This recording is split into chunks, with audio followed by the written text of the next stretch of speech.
కొంతమంది పెద్దలు వారు విరాళంగా దానంగా ఇవ్వడం జరిగింది. ఖమ్మంలో వెలుగుమట్లలో కూడా అదే పద్ధతుల్లో ఇద్దరు పెద్ద మనుషులు 1950వ దశకంలో ఒక 62 ఎకరాల భూమి ఏదో కరెక్ట్గా సబ్జెక్టు కరెక్షన్ వారు వెలుగుమట్ల ప్రాంతంలో భూదాన్ బోర్డుకి ఇచ్చారు. ఆ భూమి 62 ఎకరాల పైచిలకు భూమి 89 వరకు 1989 వరకు అంటే కాంగ్రెస్ ప్రభుత్వం వచ్చేదాకా భూదాన్ బోర్డు ఆధీనంలో భూదాన్ బోర్డు మీదనే పట్టా ఉంది. అందులో ఒక 31 ఎకరాలు కాంగ్రెస్ వాళ్ళు అంటేనే మాఫియాగాళ్ళు భూమాఫియా చేసేవాళ్ళు కాబట్టి బూచిగాళ్ళు కాబట్టి 89లో కాంగ్రెస్ ప్రభుత్వం రాగానే 31 ఎకరాలు మొత్తానికి పట్టాలు మార్చారు.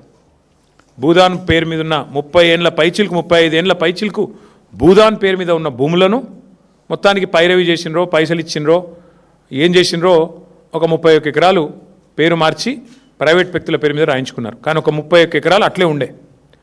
అందులో 2014 ఏప్రిల్లో 1895 మందికి ఆంధ్రప్రదేశ్ భూదాన్ యజ్ఞ బోర్డు, ఇంకా అప్పటికి తెలంగాణ ఏర్పడలేదు, తెలంగాణ ఏర్పడ్డది జూన్ 2, ఏప్రిల్ 14 నాడు ఆంధ్రప్రదేశ్ మరి భూదాన యజ్ఞ బోర్డు 1895 మందికి పట్టాలు ఇచ్చింది. ఇచ్చిన తర్వాత అందులో మరి 2014 ఏప్రిల్లో ఇస్తే ఆ గత 10-12 ఏళ్లలో దాదాపు 1000 మంది ఇళ్ళు కట్టుకున్నారు. కట్టుకొని అక్కడే నివాసం ఉంటున్నారు. మధ్యలో మా ప్రభుత్వం ఉన్నప్పుడు పక్కనేదో ఎంక్రోచ్మెంట్లు అవుతున్నాయి అని ఫిర్యాదు వస్తే కూడా పరిశీలించమని చెప్పాం తప్ప ఒక్క పేదవాడి ఇల్లు కూడా మేమెన్నడూ ముట్టుకోలేదు.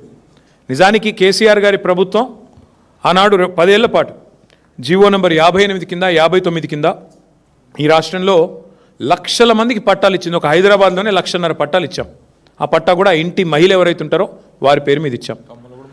ఖమ్మం పట్టణంలో కూడా 3,000 మందికి 58 జీవో కింద పట్టాలు ఇచ్చాం. అట్లా ప్రతి చోట ప్రతి నగరంలో ప్రతి మున్సిపాలిటీ పరిధిలో గ్రామీణ ప్రాంతాల్లో కూడా జీవో నెంబర్ 58 కింద పెద్ద ఎత్తున పట్టాలు ఇచ్చాం. కానీ ఈ ప్రభుత్వం ఏం చేస్తున్నది? వచ్చిన నాటి నుంచి నేటి వరకు విధ్వంసం వినాశం ఇది తప్ప వినాశనం తప్ప ఇంకో మాట లేదు. నిర్మాణం గురించి ప్రస్తావన లేదు. ఒక విధ్వంసకరమైన ఆలోచనలతో ఎవరి ఇల్లు ఎట్లా కూలగొట్టాలి, భూములు ఎట్లా లాక్కోవాలి. ఇందాక నేను చెప్పిన 3 రియల్ ఎస్టేట్ మాఫియా వాళ్ళు ఎవరైతున్నారో సురేష్, దామోదర్రావు, ఇంకొక ఆయన పేరింది కిషోర్, ఈ 3 ఇవాళ నేను నిర్ద్వందంగా చెప్తా ఉన్నా. 3 మంత్రుల బినామీలు వీళ్ళు. ఖమ్మంలో ఉన్న 3 మంత్రుల బినామీలు వీళ్ళు 3. వాళ్ళు ఆ ల్యాండ్ను హస్తగతం చేసుకోవడానికే ఇవాళ చేసిన డ్రామా ఇదంతా. వాళ్ళు ఏమనుకున్నారంటే మున్సిపల్ ఎలక్షన్ అయిపోయింది కదా, ఇప్పుడు కొడితే అడిగేవాడెవడు అన్న లైన్లో పోయారు. ఒక శత్రుదేశం మీద దండయాత్రకు పోయినట్టు 3,000 మంది పోలీసు వాళ్ళు పొద్దున 3టికి పోయి వాళ్ళను మెడలు బట్టి బయటికి నూకి ఇండ్లన్నీ కూలగొట్టారు. మీరు చూశారు వీడియోలు.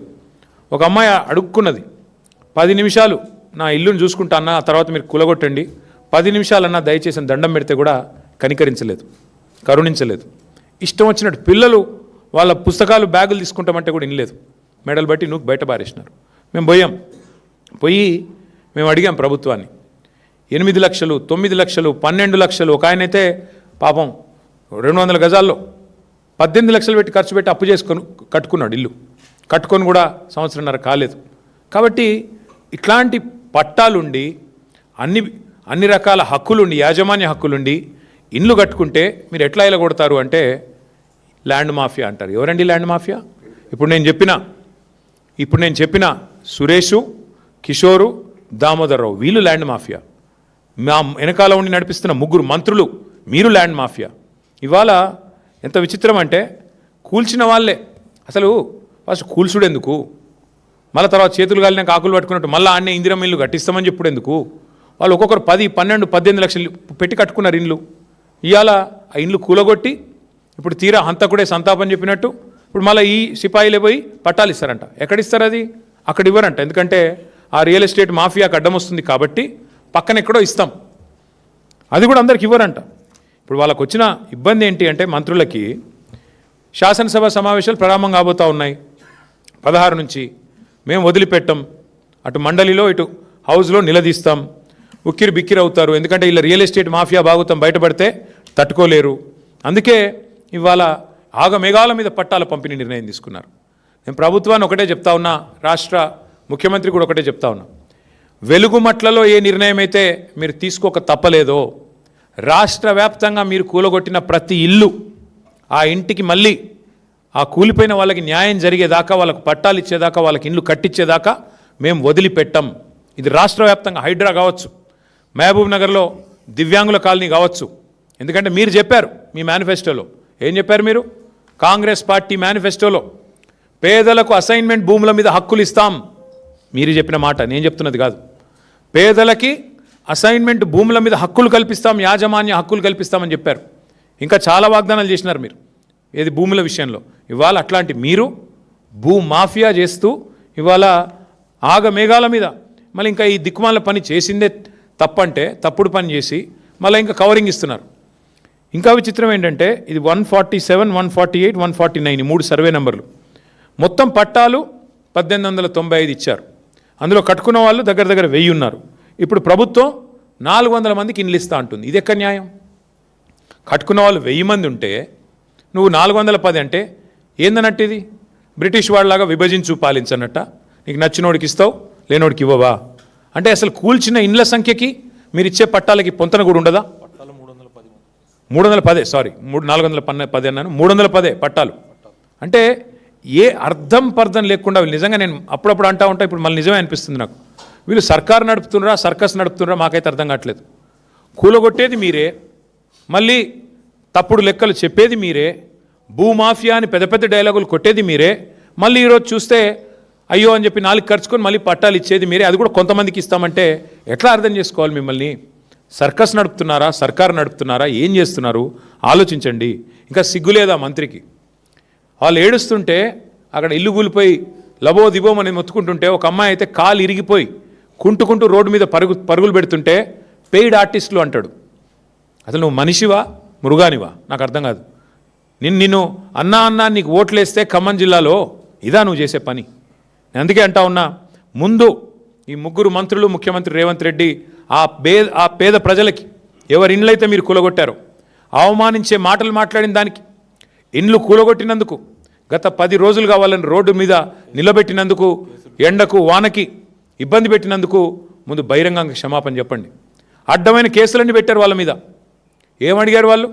మా ఇండ్లు కూలగొట్టొద్దని అడ్డం వస్తే అడ్డమైన కేసులు పెట్టారు వాళ్ళ మీద. ఫస్ట్ ఆ కేసులు విత్డ్రా చేయండి. అట్లాగే నిజంగా చెప్పాలంటే ఆ కూల్చివేతల కంటే కూడా అవమానకరమైన మాటలు, ఎంత బలుపు, ఎంత కావురం మంత్రులకు నాకు అర్థం కాదు. పెయిడ్ ఆర్టిస్టులు అంటావా? నువ్వు పెయిడ్ ఆర్టిస్ట్వి. ఇలా గవర్నమెంట్లో ఉండి పందికొక్కులాగా ప్రభుత్వ సొమ్ము దోచుకుంటూ 1000 కోట్ల కాంట్రాక్ట్లు నీ కొడుకు కంపెనీకి ఇచ్చుకుంటూ ప్రభుత్వ సొమ్మును పందికొక్కులాగా తింటున్న వాడు పెయిడ్ ఆర్టిస్టు. పేదలు ఎందుకు అవుతారండి పెయిడ్ ఆర్టిస్టులు? నీలాంటి పందికొక్కులు, నీలాంటి దుర్మార్గులు, మానస హిల్స్లో ఇల్లీగల్ మైనింగ్ చేస్తున్న పందికొక్కు నువ్వు పెయిడ్ ఆర్టిస్టు. సిగ్గు శరం లజ్జ ఉంటే కాళ్ళు మొక్కి క్షమాపణ చెప్పి వాళ్ళకి ఇండ్లు కట్టించి అప్పుడు మాట్లాడు. ఇండ్లు కూలగొట్టడమే కాకుండా, చేసిన దివాలా కోర్పని చేయడమే కాకుండా, వెనకాల రియల్ ఎస్టేట్ మాఫియాని ప్రోత్సహించడమే కాకుండా వెధవ పని చేసి మళ్ళీ ఇంకా వెధవ మాటలు మాట్లాడుతూ ఉన్నారు. ఇంకా ఘోరం ఏంటంటే, బాధాకరమైన విషయం, అసలు ఒక ఆయనేమో హైదరాబాద్లో ఏసీ రూమ్లో ఇక్కడ కూర్చొని డైలాగులు కొడతాడు. ఇంకొక ఆయన దుబాయ్లో ఉండి వీళ్ళంతా కూడా ల్యాండ్ మాఫియా అంటాడు. ఎవడు ల్యాండ్ మాఫియా? తీసుకొస్తారా పేపర్లు? మీ దగ్గర ఉన్నాయా పట్టాలు? ఎవరిది ల్యాండ్ మాఫియా? ఇలా మీరు ప్రభుత్వంలో ఉన్నారు కాబట్టి ఇష్టారాజ్యం అనుకుంటున్నారా? దీని మీద ఖచ్చితంగా మా ప్రభుత్వం వచ్చిన తర్వాత సమగ్ర విచారణ జరిపిస్తాం, వదిలిపెట్టం. ఏ ఆఫీసర్లు అయితే ఇక్కడ వాళ్ళను భూమాఫియా అనే విధంగా తప్పుడు పత్రాలు ఇచ్చి గందరగోళ వాతావరణం చేసి కేసులు పెట్టి ఆగమాగం చేసి వాళ్ళని 10 రోజులుగా రోడ్ల మీద తిప్పారో వాళ్ళందరికీ నేను చెప్తా ఉన్నా, ఓరిని వదిలిపెట్టం. ఖచ్చితంగా సమగ్ర విచారణ జరిపిస్తాం, న్యాయం జరిగేదాకా వదిలిపెట్టం. 10 రోజుల నుంచి మా పువ్వాడ అజయ్ గారు, మా తాత మధు గారు, మా రవిచంద్ర ఎంపీ గారు మా పార్టీ తరఫున భోజనం పెడుతున్నామండి. భోజనం కూడా పెట్టనీయట్లేదు దౌర్భాగ్యులు. భోజనం పెడతాం, వాళ్ళు రోడ్డు మీద పడ్డారు అంబేద్కర్ భవన్లో అంటే భోజనం కూడా పెట్టనివ్వలేదు మమ్మల్ని. ఆఖరికి నిన్న మొన్న వచ్చి భోజనం పెడుతున్న కాడ కూడా నిన్న చిల్లర పనులు చేసి వాళ్ళ అనుచరుల కోసం భూమాఫియా చేస్తుంది మీరు. ఇంకొక మాట నేను అంటా ఉన్నా, అసలు భూదాన్ భూమి అని మీరే చెప్తున్నారు. నేను కలెక్టర్తో మాట్లాడా, అది భూదాన్ భూమి అంటాడు. మరి భూదాన్ అంటే గవర్నమెంటే కదా. భూదాన్ ఉద్దేశమే పేదవాడికి ఇండ్లు లేదా వ్యవసాయానికి రైతులకు లేకపోతే పొలం ఇవ్వడం కదా. మరి అక్కడే ఇస్తే అయిపోయేది కదా అని అడిగిన. ఎందుకు గులగొట్టిండ్రని అడిగిన, సమాధానం లేదు. ఏందట అంటే పక్కన విల్లాలు కట్టిండట ఒక ఆయన, కాంగ్రెస్ ఆయన. ఆ విల్లాలకి ఇది అడ్డం వస్తుందట, అందవిహీనంగా ఉన్నాయంట ఇండ్లు, ఇవి అడ్డం వస్తుందంట, వ్యూ బాగలేదంట. అందుకని వీళ్ళని తీసేయాలంట. ఇందుకే ఈ ముఖ్యమంత్రిని నేను మొదటి నుంచి తుగ్లక్ అంటున్నది. పిచ్చి తుగ్లక్ పనులు కాకపోతే ఏంటండి ఇవి? భూదాన్ బోర్డుల్లో ఇల్లు కట్టుకుంటే పట్టాలు ఇవ్వాలా? నువ్వే చెప్తావు కదా నీతులు. పేదవాళ్ళు తెలుసో తెలియక ఇల్లు కట్టుకుంటే రెగ్యులరైజ్ చేయాలా? It's a criminal waste. నువ్వే నరికితీవు కదా. అయ్యప్ప సొసైటీలో డెమాలిషన్స్ అవుతుంటే అది చాలా క్రిమినల్ వేస్ట్ కదా. సిమెంట్ వేస్టు, స్టీల్ వేస్టు అని చెప్పి చాలా బాధపడిపోతీవి కదా. మరి ఇవాళ ఎక్కడ పోయినావు? ఇప్పుడు ఎందుకు పిచ్చి తుగ్లక్లాగా మాట్లాడుతున్నావు? ఎందుకు పిచ్చి తుగ్లక్ పనులు చేస్తూ ఉన్నావు? ఇంకొక మాట కూడా నేను చెప్తా ఉన్నా, ఈ భూ మాఫియాని ఇక్కడితో వదిలిపెట్టం. ఎవరైతే భూదాన్ భూములను ప్రైవేట్ పట్టాలుగా మార్చుకొని వాళ్ళ వాటిని హస్తగతం చేసుకునే ప్రయత్నం చేస్తున్నారో వాళ్ళని వదిలిపెట్టం. తప్పకుండా వాళ్ళని వెంటాడతాం. వాళ్ళని ఎట్టి పరిస్థితుల్లో కూడా వదిలిపెట్టం. అట్లాగే అసలు ఎంత దుర్మార్గం అంటే అక్కడ గతంలో 100 గజాలు ఉన్నది ఒక్కొక్క పట్టా ప్రకారం. ఇప్పుడు వీళ్ళు 75 ఇస్తారంట. అంటే 25 ఎవరు నొక్కుతున్నారు? పొంగులేటా, తుమ్మలనా, బట్టిగారా? ఎవరు?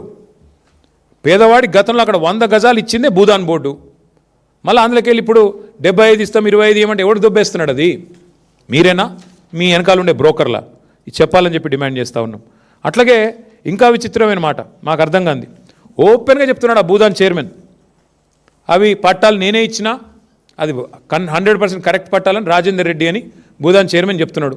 తప్పైతే మరి చెప్పండి, ప్రభుత్వం ముందుకొచ్చి చెప్పనియండి. అది కూడా మీదే కదా భూదాన్ బోర్డు అంటే.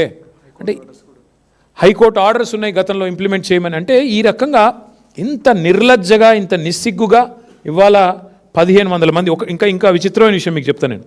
ఇప్పుడు ఆ 311 లిస్ట్ ఇచ్చారు. ధర్మవరపు దుర్గా అనే అమ్మాయి, వైఫ్ ఆఫ్ ధర్మవరపు రవి, కామేపల్లి మండలం అడవి మధ్యలపల్లి సొంతూరు, ఇక్కడికి వచ్చి 7 ఏళ్ళైంది. ఆ లిస్టులో ఆ పేరు లేదు. దుగ్గిరాల శ్రీకాంత్ సన్ ఆఫ్ బాలయ్య, సొంతూరు ఎన్కూరు, 20 ఏళ్ళుగా ఖమ్మం పట్టణంలో ఉన్నాడు. మరి ఆయనను కూడా ఇప్పుడు వదిలిపెట్టారు కావాలని. వంగూరు ముత్తయ్య సన్ ఆఫ్ సాంబయ్య, సొంత ఊరు అడవి మధ్యలపల్లి కామేపల్లి మండలం, మరి 8 ఏళ్ళుగా వెలుగుమట్టలో ఉంటున్నాడు. పట్టా ఉంది, అన్నీ ఉన్నాయి, ఆయన కూడా ఎంపిక చేయలేదు. బంధం ఉషా, బోనకల్లు, డిప్యూటీ సీఎం గారి సొంత కాన్స్టిట్యున్సీ, 6 ఏళ్ల కింద వచ్చి ఇక్కడికి వచ్చి నివాసం ఏర్పాటు చేసుకున్నారు, వారికి కూడా ఇవ్వలేదు. సలీంద్ర త్రివేణి, వైఫ్ ఆఫ్ భాస్కర్, చింతకాని, ఇది కూడా డిప్యూటీ సీఎం కాన్స్టిట్యున్సీ. మరి ఏం సర్వే చేశారో ఏం చేశారో కానీ వీళ్ళందరినీ ఇవాళ బజార్న పడేసింది ప్రభుత్వం. బజార్న పడేయడం అంటే నిజంగా మీరు పోయి చూస్తే తెలిసేది. తాగునీరు లేదు, టాయిలెట్లు లేవు, పువ్వ లేదు, రోడ్డు కనీసం బట్టలు మార్చుకుందామంటే ఆడపిల్లలకి జాగా లేదు. అట్లాంటి ప్లేసుల్లో వదిలిపెట్టి ఇవాళ పిల్లలు ఎగ్జామ్స్ ఉన్నాయి, ఇంటర్మీడియట్ ఎగ్జామ్స్ రాసే పిల్లలు రోడ్డు మీద వదిలిపెట్టిపోయారు. ఎన్నింటికి మించి నికృష్టంగా ఏసీపీ ఉన్నాడు ఆయన, ఖమ్మం ఆయన. మరి ఆయన అన్నం తింటున్నాడా గడ్డి తింటున్నాడా తెలియదు నాకు. వీళ్ళ మీద కేసులు పెడతారండి? ఎవడో మంత్రి చెప్తే పనికి మాలినాడు. ఆ ఏసీపీకి బుద్ధి జ్ఞానం ఉంటే, ఆ ప్రభుత్వానికి బుద్ధి జ్ఞానం ఉంటే విత్డ్రా చేసుకోవాలి కేసులు వెంటనే. తప్పుడు పని చేశారని మీరే ఒప్పుకున్నారు. పట్టాలు ఇవ్వడం అంటేనే మీ తప్పు మీరు ఒప్పుకున్నట్టు. మరి అట్లాంటప్పుడు తప్పుడు కేసులు బనాయించినందుకు కూడా క్షమాపణ